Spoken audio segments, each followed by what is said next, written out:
बड़ी खबर, इंडिया में सीट शेयरिंग अभी भी फंसा हुआ है। जैसा कि हम बता रहे हैं आपको, कांग्रेस और समाजवादी पार्टी में सीट शेयरिंग साफ नहीं हो पाया है। बुधवार को मतलब बीते कल 2 घंटे तक बैठक हुई है कांग्रेस समाजवादी पार्टी में। दोनों पार्टियों का दावा है कि आधा रास्ता हमने तय कर लिया है। सीधे आपको लेकर चलते हैं, अंकित गुप्ता इस वक्त हमारे साथ मौजूद है। अंकित, कह तो दिया गया आधा रास्ता तय कर लिया गया, लेकिन आधा रास्ता तय कर लिया गया मतलब क्या है? क्या आधी सीटों पर, उत्तर प्रदेश की अगर बात की जाए 80 में से 40 सीटों पर क्या सहमति बन गई है? क्या तय पाया गया है आधे रास्ते में?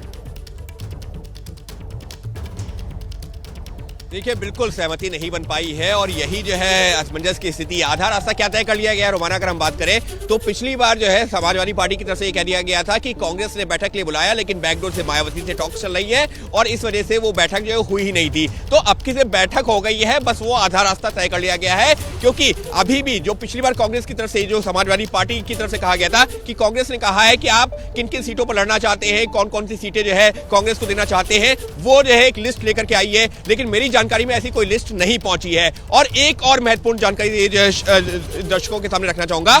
आज है 18 तारीख और जब पिछली इंडिया गठबंधन की बैठक हुई थी, जो चौथी बैठक हुई थी, कहा गया था कि 20 जनवरी तक सीटें का जो सीटें का जो फॉर्मूला है वो सामने आ जाएगा। लेकिन 2 दिन बचे हैं, कहीं से लग नहीं रहा है कि कहीं कोई डेवलपमेंट हुआ भी है। जी बिल्कुल, अभी तो सिर्फ अगर पार्टियों की बात मान ली जाए आधा रास्ता ही तय हुआ है। अभी मंजिल तक कब तक पहुंचेंगे इसके बारे में दूर दूर तक कोई सुगबुगाहट नहीं है। और इस सब के बीच अगली बड़ी खबर, ईडी के सामने पेश नहीं हुए केजरीवाल। चौथा समन ईडी की तरफ से केजरीवाल को दिया गया था। केजरीवाल ने एक बार फिर से वही बात दोहराई है, ईडी का नोटिस गैर कानूनी। केजरीवाल बोले, मुझे गिरफ्तार करने की साजिश बीजेपी ही ईडी को चला रही है। एक तरीके से ईडी के नोटिस को लेकर केजरीवाल ने आम आदमी पार्टी की तरफ से बीजेपी को कटघरे में खड़ा कर दिया।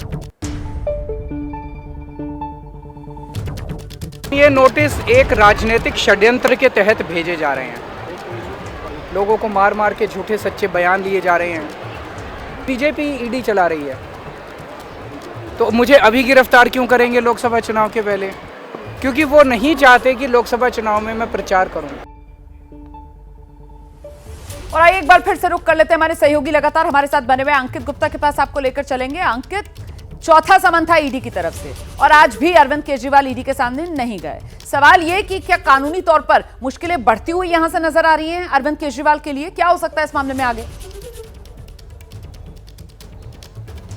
देखिए, निश्चित तौर पर जो कानूनी तौर पर अगर हम बात करें तो मुश्किलें बढ़ेंगी और इससे उनका जो है जो एक पक्ष है वो कमजोर होगा। क्यों कमजोर होगा? क्योंकि लगातार आप जो है ईडी से ये पूछ रहे हैं कि मुझे बुलाया किस हैसियत से जा रहा है। अगर आपको यही सवाल पूछना और ईडी जवाब नहीं दे रही है तो आप कोर्ट के सामने जाकर के अपना पक्ष वही पूछ सकते हैं कि ईडी मुझे किस हैसियत से बुला रही है। लेकिन अरविंद केजरीवाल का जो जवाब है वो काफी हद तक एक राजनीतिक जवाब आता है और उसी तरीके से आम आदमी पार्टी के भी तमाम नेता लगातार कहते क्या है कि अरविंद केजरीवाल को चुनावों से पहले गिरफ्तार करने की साजिश है, जिससे कि वो चुनाव प्रचार न कर सके। इसी तरीके की बात नवंबर में जब पहला समन भेजा गया था तब भी कही गई थी कि 5 राज्यों के चुनाव हैं, अरविंद केजरीवाल चुनाव प्रचार ना कर सके, और अब फिर उसी तरह की बातें कही जा रही हैं। तो निश्चित तौर पर अरविंद केजरीवाल का यहां पक्ष कमजोर हो रहा है। हालांकि एक दूसरा उदाहरण देना चाहूंगा हेमंत सोरेन का। हेमंत सोरेन को भी जो है 7 बार समन भेजा गया था, नहीं गए। 8वीं बार अब वो पूछताछ के लिए जो शामिल होने की बात कर रहे हैं। तो ऐसा नहीं है कि जो है एक बार फिर से समन नहीं भेजा जा सकता है, लेकिन हाँ, पक्ष जरूर कमजोर हो रहा है अरविंद केजरीवाल का। अंकित गुप्ता, आपका भी, आशीष कुमार सिंह आपका भी इस तमाम जानकारी के लिए। जैसे ही घड़ी का काटा दोपहर 2:30 पे आए, बबीता जी का दिल सास बहू साजिश के लिए मचल जाए। और ये है इनकी बहू, पूरे दिन ऑफिस की टेंशन हो जाए गॉन जब ये करें अपना फेवरेट शो फ्री टाइम पे ऑन। इनकी तरह आप भी देखिए अपना फेवरेट शो अपने टाइम पर और डाउनलोड कीजिए एबीपी लाइव ऐप अपने स्मार्ट टीवी पर।